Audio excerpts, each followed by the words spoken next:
बचपन में हम सुना करते थे कि भारत सोने की चिड़िया हुआ करता था।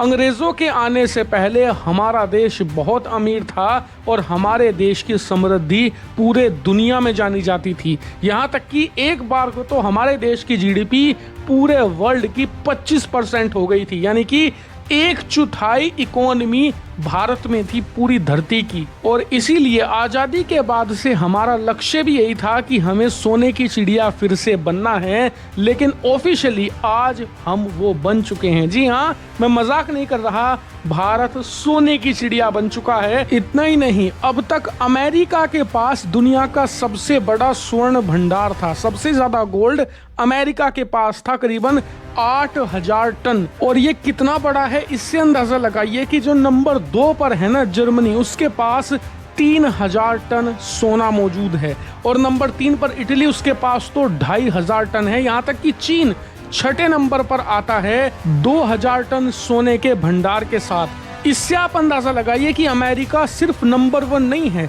बहुत ही डोमिनेटिंग तरीके से नंबर 1 है स्वर्ण भंडार के मामले में। लेकिन आप जानकर हैरान होंगे, आज जो रिपोर्ट आई है उसके अनुसार भारत के पास अमेरिका के मुकाबले 4 से लेकर 5 गुना ज्यादा सोना हो चुका है। यकीन नहीं आता? चलिए मैं आपको सबूत दिखाता हूँ। सबसे पहला सबूत तो ये, भारत सरकार के पास सोने का जो भंडार है इतिहास में सर्वोच्च स्थान पर पहुंच चुका है। भारत सरकार के पास इस समय 900 टन गोल्ड है। जी हाँ, 900 टन सोना है जिसकी कीमत 108 बिलियन डॉलर है। जी हाँ, 108 बिलियन डॉलर का सोना भारत सरकार के खजाने में जमा हो चुका है और ये हमारे इतिहास में सर्वोच्च है। कभी भी हमारे पास इतना सोना नहीं रहा, इतना छोड़िए कभी इसके आधा भी नहीं रहा जितना आज है। लेकिन ये तो हो गया सरकारी सोना।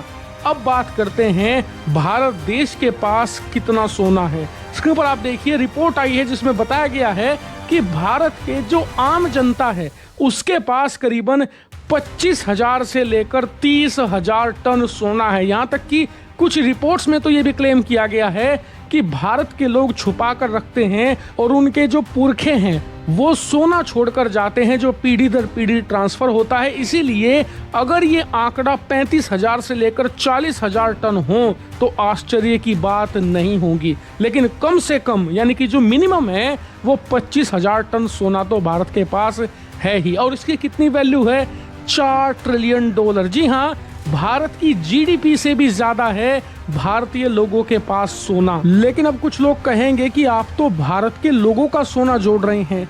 अमेरिका के पास जो 8000 टन सोना है वो सरकारी सोना है, प्योरली लोगों का तो अमेरिका नहीं जोड़ रहा। अगर अमेरिका भी अपने लोगों के पास रखा सोना जोड़ने लगे तो उसके पास तो अथाह भंडार होगा। तो जवाब है नहीं, क्योंकि आप ये सवाल तभी कर रहे हैं जब आपने मेरी द ग्रेट डिप्रेशन वाली वीडियो नहीं देखी। जिन्होंने देखी है उन्हें पता है कि 1936 में ही अमेरिका में अवैध कर दिया था आम लोगों को सोना खरीदने को लेकर। जी हाँ, वहाँ पर कल्चर खत्म हो गया था। 1936 में आम लोगों ने सोना रखना बंद कर दिया था क्योंकि सरकार ने भी लिमिट लगा दी थी कि इससे ऊपर आम लोग सोना नहीं रख सकते। उसके बाद ये लिमिट 1970 के बाद खत्म भी हुई, लेकिन तब तक कल्चर खत्म हो चुका था। और अमेरिका में बैंकों पर लोगों को बहुत ज्यादा भरोसा है, बहुत स्ट्रॉन्ग फाइनेंशियल सिस्टम है, जबकि भारत में ऐसा नहीं है, आज भी नहीं है। और इसी वजह से लोग सारा पैसा बैंकों में नहीं रखते।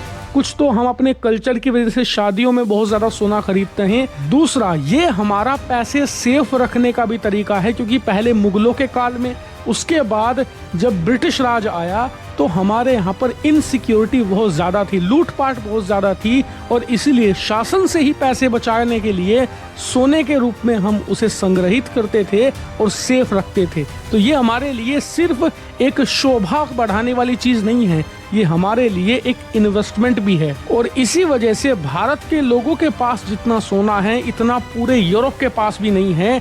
इतनी जबरदस्त तरीके से हमने सोने को इकट्ठा किया है पिछले कई सदियों से। और इसी का परिणाम यह है कि आज भारत के पास इतना सोना है, अगर आप सरकारी और प्राइवेट दोनों जोड़ दें तो अमेरिका का जो टोटल गोल्ड रिजर्व है, टोटल जितना भी सोने का भंडार है, उससे 3-4 गुना पार चला जाएगा। लेकिन ये तो शुरुआत है, क्योंकि भारत सरकार की प्लानिंग है कि वो भारत के सरकारी खजाने में और सोना खरीद कर ऐड करे, क्योंकि अब हमें डॉलर पर भरोसा नहीं रहा। इसीलिए खजाने से हम डॉलर निकाल कर, इसके अलावा अमेरिका की जो ट्रेजरी है, जो अमेरिकी कर्ज है, उसे मार्केट में बेचकर ज़्यादा से ज़्यादा सोना खरीद रहे हैं, ताकि हमारी इकोनॉमी यूएस डॉलर पर निर्भर ना रहे। इसीलिए ये खजाना हमारा सोने का बढ़ने ही वाला है। और जैसे जैसे हमारे यहाँ पर लोगों की कमाई बढ़ रही है, वैसे वैसे गोल्ड ज्वेलरी के रूप में लोग ज़्यादा खरीद रहे हैं। इसीलिए आने वाले कई लंबे समय तक हमारे यहाँ आम लोगों के पास भी सोना बढ़ेगा और सरकार के पास भी।